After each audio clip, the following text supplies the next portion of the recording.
Assalamualaikum warahmatullahi wabarakatuh.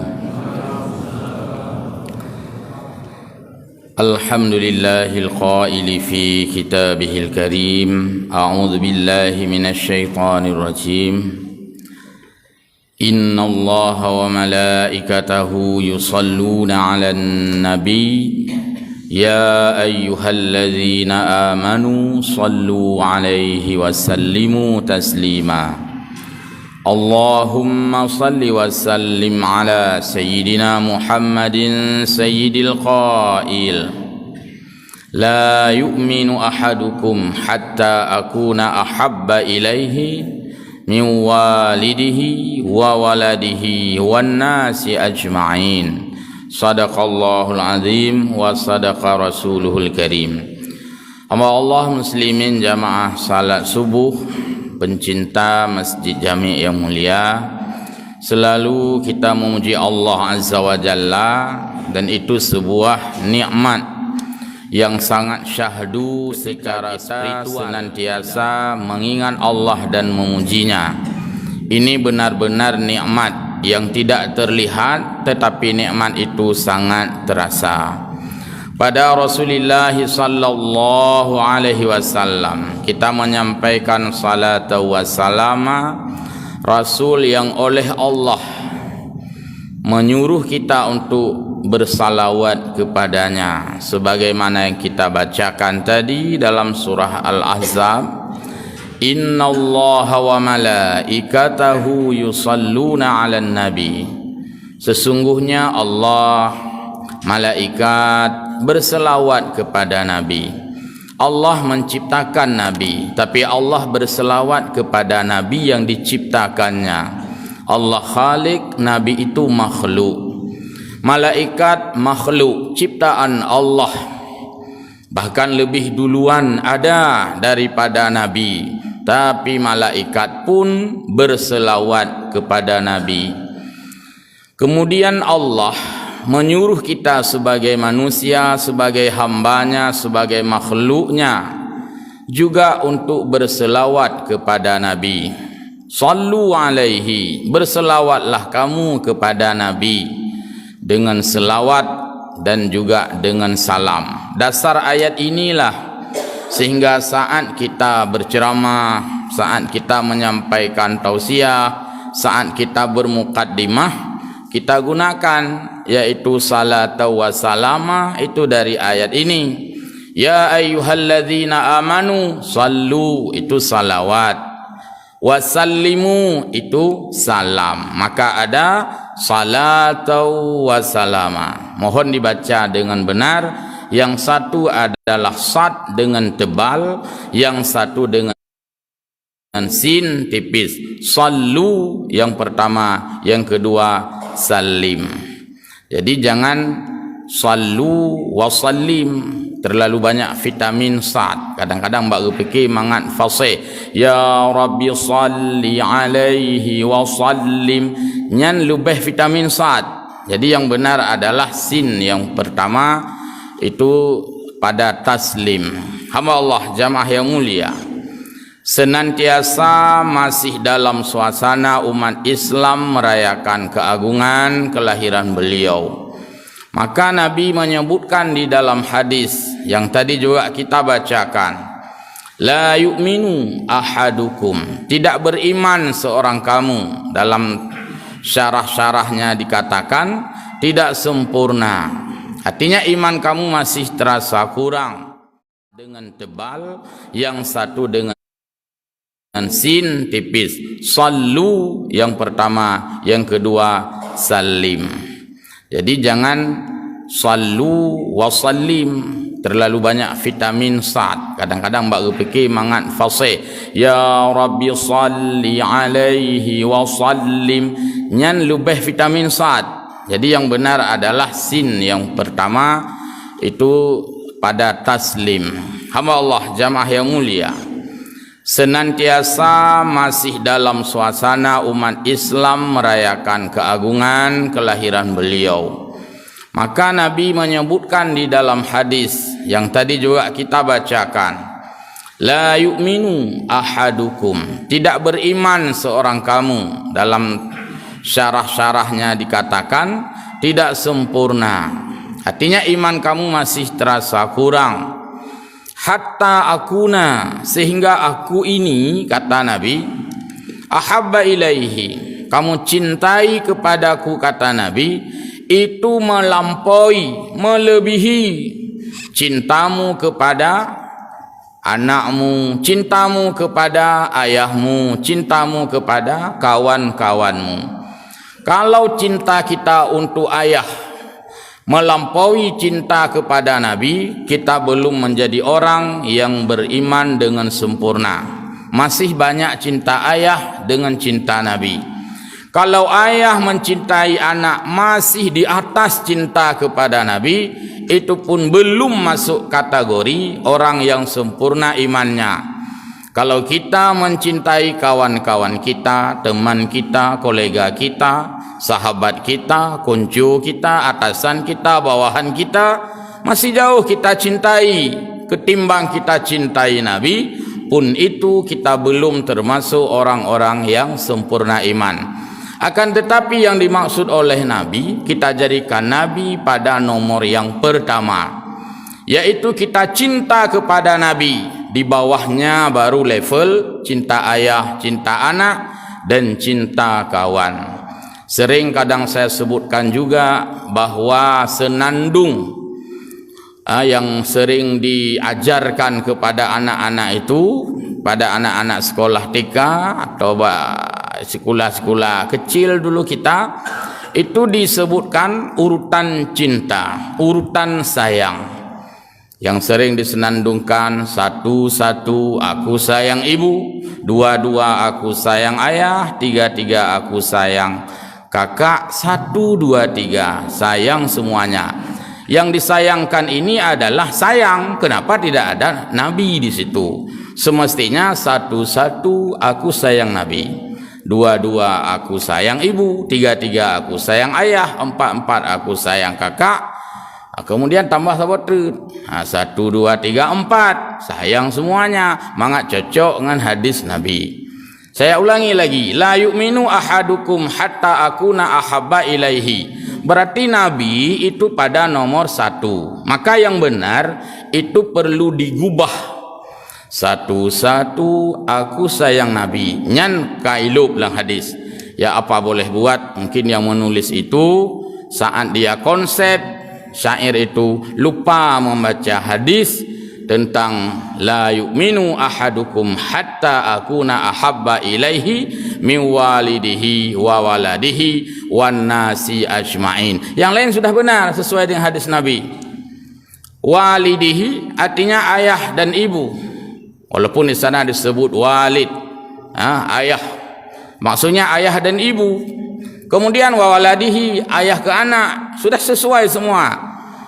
Yang tinggal hanya Nabi. Jadi nanti guru-guru di TPA itu diubah saja lagu itu, tapi jangan dibuat ciptaan itu, buat ciptaan guru lu semawe. Rubah pencipta enggak masalah ya.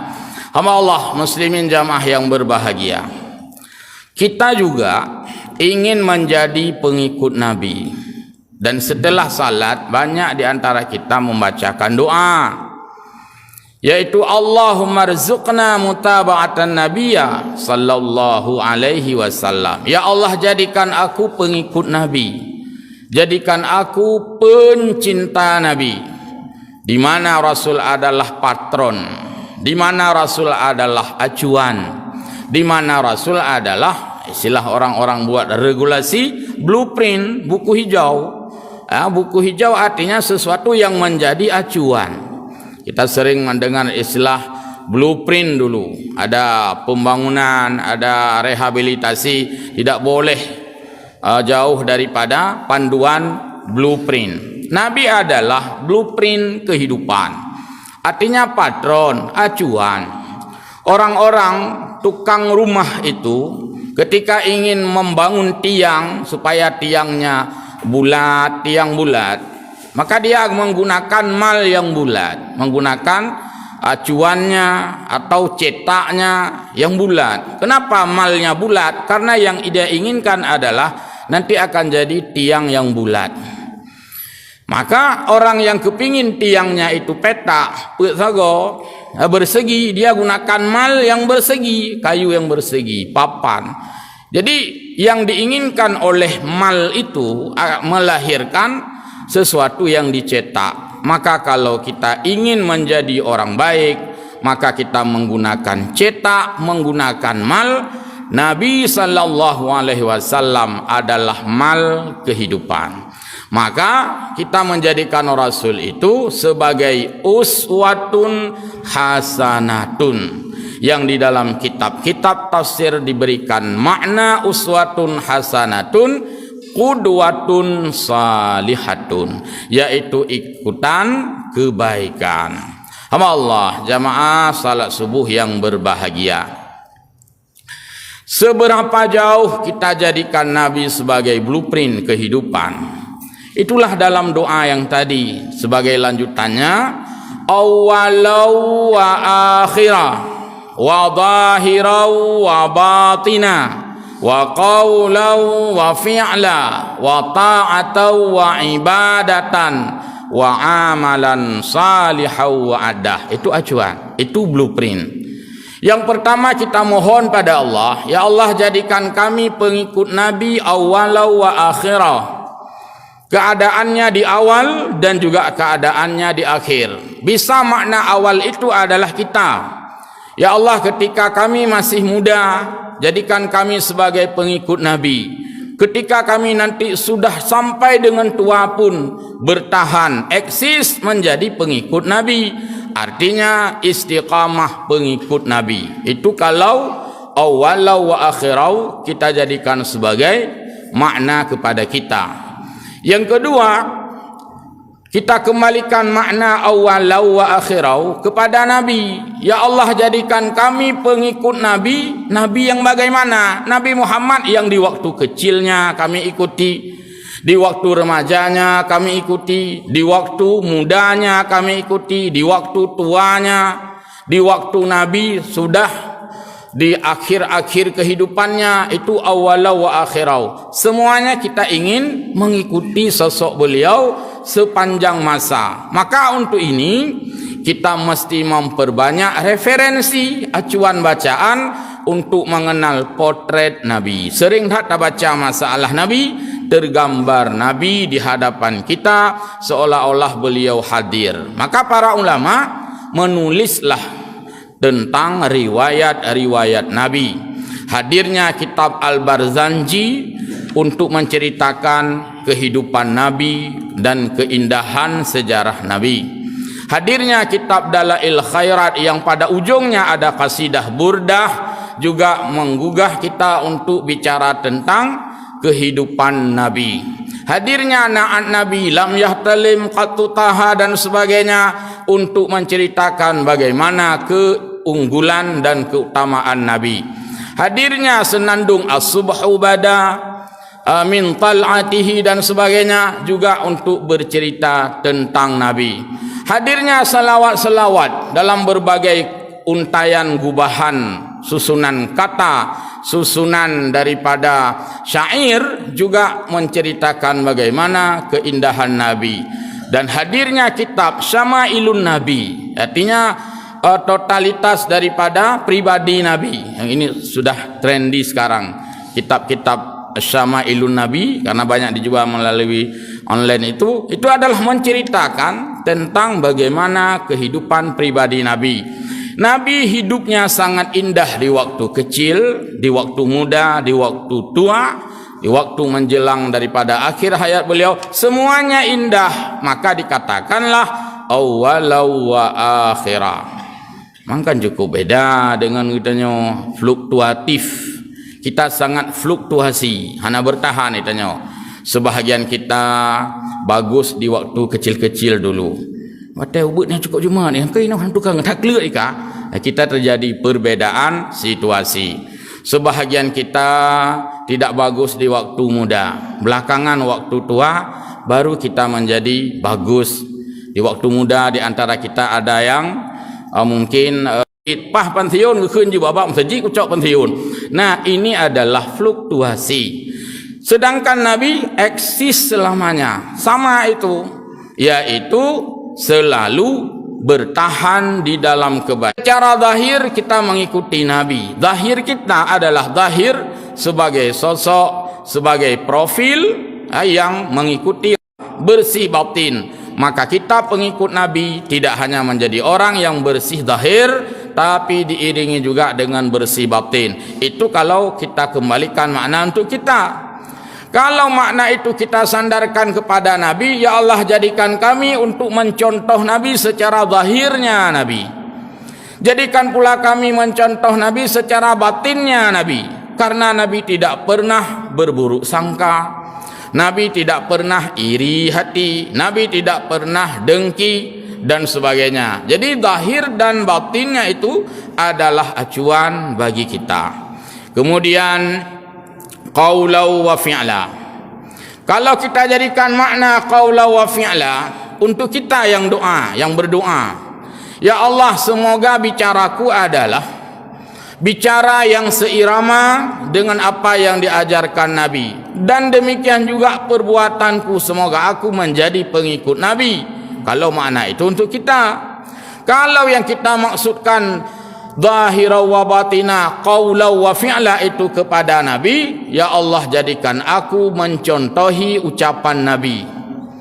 Anda dengar Nabi ke Cumarut, walaupun orang lain sudah mencaci maki Nabi. Dalam kitab-kitab disebutkan Nabi itu rentan untuk diejek oleh orang lain. Hana pernah kebalah ejek. Kalau kita tanya, bahkan kita tanya tak pegat rumus lah. Ngelung tiga ikut kelung memang belah aku keji rumus tanya kan. Sementara Nabi tidak punya rumus-rumus seperti itu.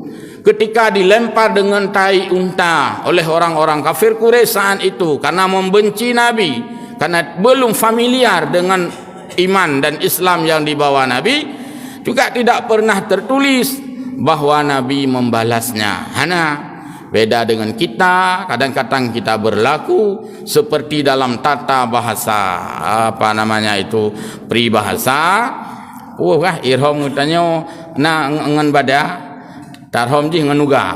Akan bada kan mangat sebenarnya ji tapaju, tapi tanya tarham ji ngan nuga. Artinya besar balasan kita untuk orang ketimbang orang berbuat jahat untuk kita. Sementara Nabi, sebesar-besar orang berbuat jahat untuk Nabi, Nabi tetap saja berbuat baik untuk orang yang berbuat jahat itu. Dan ini sangat mahal. Maka inilah terus menerus kadang-kadang kita bermunajat, bermohon kepada Allah. Rata-rata kita, ukuran rata-rata adalah berbuat baik untuk orang berbuat baik. Itu memiliki nilai rata-rata, di bawah rata-rata. Kita rata-rata berbuat baik untuk orang yang berbuat baik kepada kita. Pakai don enggak tak ngaji. Pasti jawabannya, ikan yang cukup enggak ngelung. Gimana pegak pakai enggak tak ngelung. Jadi berbuat baik terhadap yang berbuat baik kepada kita. Dan kita rata-rata adalah berbuat jahat kepada yang berbuat jahat untuk kita. Mangkepu ka pengaji, kibah aku pengen orangnya pengen leung nah, ruga aku umpah jai, aku balah kalinya. Kita rata-rata saja. Padahal Nabi mengatakan, yaitu wa ahsin ila man asaa ilaika. Berbuat baiklah kepada orang yang berbuat jahat kepadamu. Ini yang sangat mahal sekali. Mami tak amalkan hadisnya ni no. Bahkan ikut lega bangai lam ke tanya. Ikah kau bangai ikah ke jis kau ge. Hana ke puji ke kah hana ge kan. Padahal kamu tahu tak amalkan lagi hadis Nabi. Yang kena orang lain lam yang ucuh-ucuh bit bangai kah. Kau ge kah ngaji. Padahal ji hana ge engkah. Padahal kah cocok dengan hadis Nabi benar. Artinya biarkan orang lain tidak baik dengan kita, yang penting kita berbuat baik untuk orang lain. Kita tidak punya kekuatan, bahkan kita kehilangan akal. Bagaimana orang lain itu bisa senang kepada kita? Kita kehilangan cara. Nah, orang nak minta cara, putra cara ni minta, aku nak minta cara, kiban cara orang lain bersenang gelung. Ukun leurnya, orang lainnya hamai ukah, kupeng kah? Urang lainnya hana galak kekah, urang lainnya kengkah hara idhat kekah. Kan hana pak cara untuk tapubatnya. Tapi satu-satunya cara adalah kita bisa berbaik kepada orang lain. Kita bisa simpati kepada orang lain. Urang lain hana simpati kepada kitanya. Memang hana cara untuk tapubat. Tidak ada paksaan. Tolong semua masyarakat senang kepada saya ya. Kalau tidak senang saya laporkan kepada pihak berwajib. Itu enggak ada rumus. Yang ada rumus adalah kita bisa senang kepada orang lain. Maka kita tidak bisa memaksa orang lain menghormati kita. Tapi kita bisa punya peluang untuk menghormati orang lain. Kita tidak bisa memaksa orang lain ramah dengan kita. Tapi kita punya ruang memulai ramah dengan orang lain. Itu saja rumusnya. Hamba Allah yang berbahagia. Ini makna daripada qaulau wa fi'la. Ta'atau wa ibadatan. Dan kita mohon kepada Allah, ya Allah jadikan aku mengikuti Nabi dalam hal ketaatannya. Jadi ketaatan itu juga patronnya, acuannya dari Nabi sallallahu alaihi wasallam. Nabi taat kepada Allah Subhanahu wa taala. Kita mohon kepada Allah agar kita digiring oleh Allah taat kepada Allah sebagaimana Nabi taat. Jadi ikut Nabi, mohon maaf kan hanya dalam hal mukawin lubeh satu. Yang lain masih banyak sisi yang mesti itu dijadikan acuan mengikuti Nabi sallallahu alaihi wasallam, termasuk dalam taat dan juga ibadah. Semuanya adalah bahagian daripada mengikuti Nabi. Sehingga Allah menjadikan sosok Nabi itu sebagai uswatun hasanah dari segi hatinya, dari segi bicaranya, dan dari segi fi'il pekerjaan aktivitas dan sepak terjangnya. Semoga perilaku Nabi sebagai uswatun hasanah kita senantiasa bisa menyerap dalam semua hal. Yang juga sangat penting kita sampaikan sebagaimana dalam pengajian kemarin, saya ulang sepintas karena ada kalimat yang cukup penting, bahwa contoh teladan kepada Nabi. Nabi tidak hanya memberi contoh teladan kepada kita di dalam masjid. Hana khuli Nabi kai ketlung hai umat lun mio dalam masjid nyai ketlung betul-betul lagi ketlung mio sembahyang nyai ketlung mio lain home ka pubuk yang galak kaju. Itu tidak ditemukan rumus. Yang menjadi rumus adalah di dalam masjid acuannya Nabi, di luar masjid acuannya Nabi, saat kita sendiri acuannya Nabi, di depan publik, di depan orang acuannya juga Nabi. Contoh teladan Nabi, contoh yang universal, syumuliyah, yang mencakup segala aspek dan semua segmen kehidupan. Jadi bukanlah parsial. Hamba Allah jamaah salat subuh yang berbahagia, banyak sekali ayat-ayat Al-Quran yang bicara tentang keunggulan Rasulullah sallallahu alaihi wasallam. Bahkan Allah Subhanahu wa taala menjadikan ukuran, tolok ukur kalau kita cinta Allah itu mesti terukur dari cinta Nabi. Karena ada ayat qul in kuntum tuhibbunallaha, jika kamu mencintai Allah maka kamu mesti mencintai Rasul. Atau dalam konteks ayat yang lain, orang yang mencintai Rasul itu sudah dinyatakan mencintai Allah. Tidak bisa dipisahkan antara cinta ke Allah dengan cinta ke Nabi. Tidak bisa dipisahkan karena yang kagak paket oleh Allah.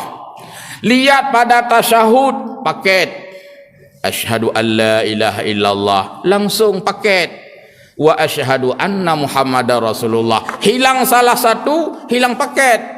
Asyhadu an la ilaha illallah, assalamualaikum warahmatullah, langsung bayar karena Nabi Muhammad. Hilang paket, rusak komposisinya itu, tidak sah kedua-duanya karena mesti paket. Azan dipaketkan juga, Asyhadu an la ilaha illallah. Kepakai lam. Asyhadu anna Muhammadar Rasulullah. Maksudnya cinta Allah, cinta Nabi itu dalam paket. Jangan rusak paket.